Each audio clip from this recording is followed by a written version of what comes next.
that we try to keep both sides of the vine alive and keep it free of wounds, Okay. big wounds.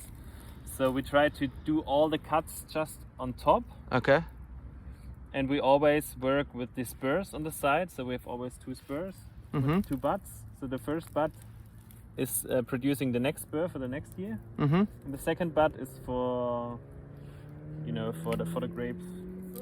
So it's the fruiting cane, yeah, for example. And that means we allow, or we want to let the trunk grow to the side. So we don't want to grow into the heights. We want to grow to the side. So it looks like a horn later. You have these 2 spurs with 2 buds on both sides.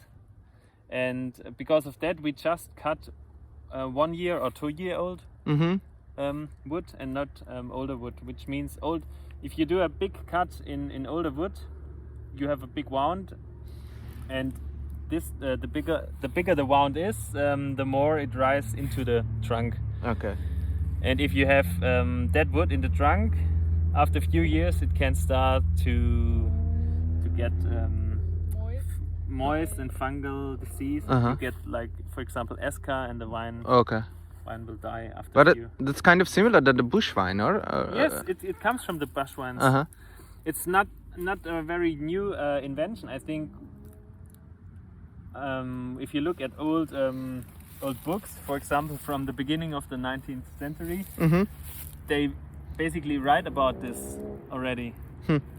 They did it already at this time, but I think nowadays it starts with electric pruners and stuff like this. It's like, to make the pruning more efficient, they started to use machines, and they always want to get faster and work less.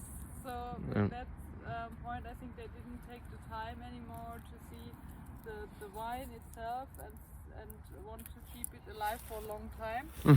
Nowadays they say 30 years for wine is enough, and then they have to rip it out and plant it new, because then it just is young and fresh and makes more grapes.